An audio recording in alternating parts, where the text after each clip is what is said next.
So if you could just confirm the name on the screen is correct as I call your name, and let me know who you're representing here today. So I have a Josh Ulrich.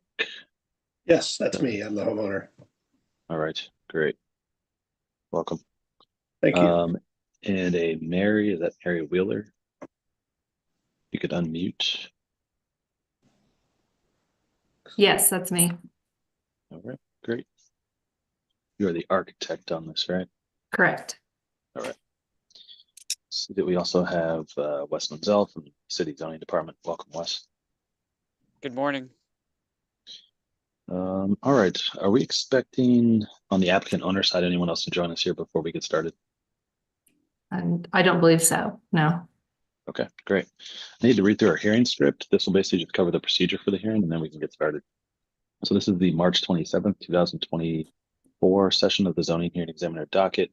Again, my name is David Sturkey. I'm the Zoning Hearing Examiner for the city. The case before us today is case number ZH20240018. The purpose of this hearing is to allow applicants and any potential opposing parties to testify and to offer and refute evidence and testimony. This hearing will follow the rules found in the zoning code and the supplemental rules of the Zoning Hearing Examiner.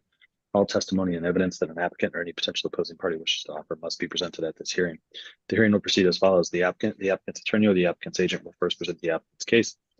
If there were anyone here from the public, they would have an opportunity to speak after the applicant has presented its case. I will hear from the zoning department and Wes Menzel to provide any testimony that he would like. In the event that any party testifies or offers argument in opposition to this application, the applicant will have an opportunity to rebut that testimony or respond to that testimony. And then finally, the applicant will have an opportunity to make any closing statements. After all presentations have been made, I will close the hearing. Decisions may be expected within 2 weeks. I may limit or exclude any testimony that I deem irrelevant or outside the scope of the application being considered. I may interrupt any speaker to ask questions or to make any comments. In the event of any technical difficulties with the Zoom technology, I'll do my best to troubleshoot those on the fly, but to the extent there is some defect that prevents us from meaningfully going forward with the hearing, I may continue or postpone the hearing at my discretion. Okay, last thing I need to do is just swear in all of our witnesses.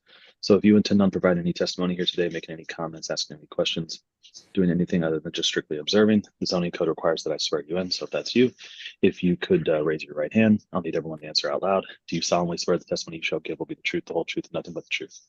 I do. Yes. Great. Thanks, everyone. All right. Who's going to be taking the lead here on telling me about this project? I can, if you like. Yeah, please.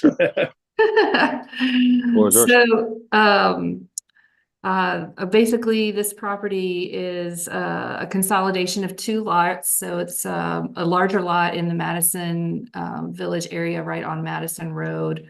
You have the property address there, and it includes a single-family home on the parcel that was originally built in 1868, and a large.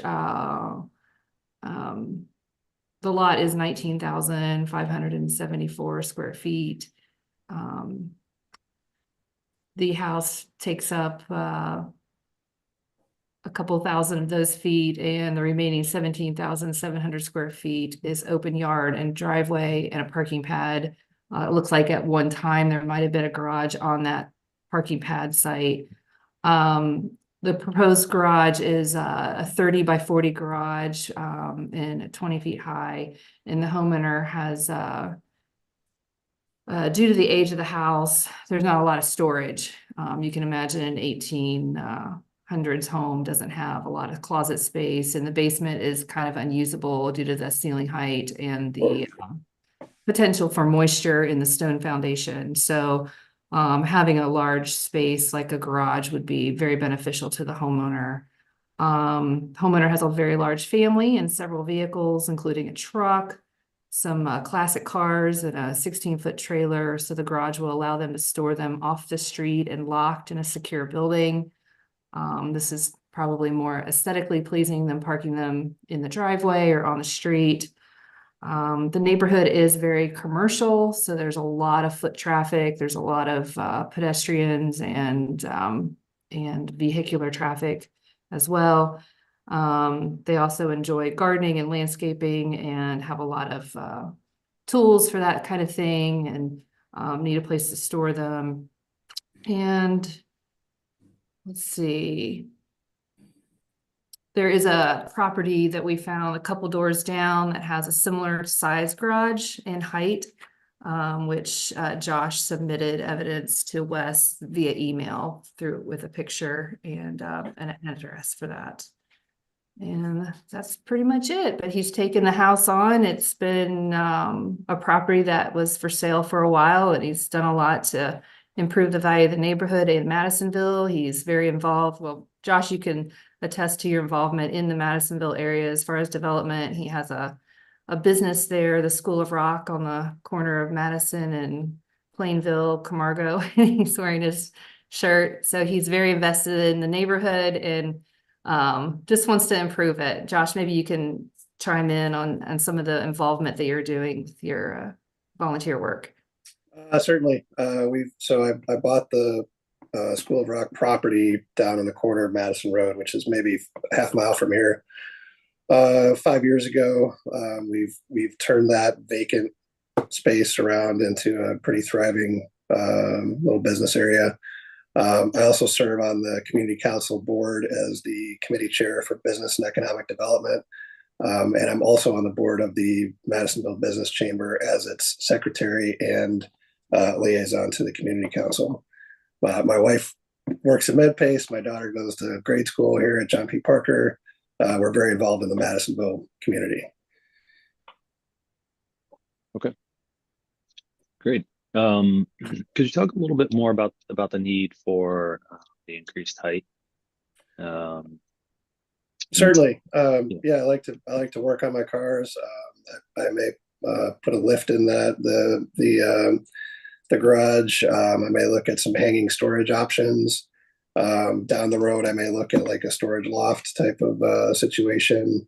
Really, I just kind of want the options to be open for any of those possibilities. Okay. All right. Anything else before I move on to Wes right now? I don't think so. Okay. Wes, anything you want to add? Good morning. I will say that this review was kind of tricky to start because of the the lack of a kind of a clear hardship on the height. But after more research and evaluation, and looking at the lot size and some of the other requirements, and as well as kind of what I outlined in the page 6 analysis, like for example, the lot size would allow the lot to be split into 2, and then you could have a full house built on the vacant lot, which would be a massing that's larger than the proposed garage. And then also that district allows for several building types: small apartment buildings, offices, lodging, meeting facilities, schools, which are allowed to have a building height of 24 feet to the eave, which would be larger than the proposed 20-foot distance. But the challenge was that, of course, garages in this district are limited to 14-foot height to the eave. So, which is kind of a questionable parameter, but nevertheless, based on that massing that's allowed and with other building types and the large lot and the context that was outlined with other kind of commercial uses and other accessory structures, we did decide that probably the proposal wouldn't have any, would not have any adverse impacts on the abutting properties, and then recommended that it be approved. So I just want to kind of highlight that logic. Just kind of combining all these different factors together made it seem like a reasonable request from our perspective. So thanks. Okay, thanks, Wes. Could the applicants and owners talk a little bit more about the screening here? I mean, with a height of 20 feet and this footprint, it seems like this is going to be visible from properties on Prentice and for people as they drive down Madison. So it does look like there's a fair amount of tree cover and vegetation there, but can you talk about, visual impacts to surrounding properties? Certainly. There's as I look out here, I can see Madison Road, but once the leaves come in, I won't be able to. It's very densely grown property. I've cleared out a little bit, but there's 150 plus year old oak tree in the back, and quite a bit of vegetation and cover around, and we're only planting. Like we're planning to stay here a long time with my family, and putting in some healthy trees that are going to grow nice and big in the area. So we're planning to stick around. Okay.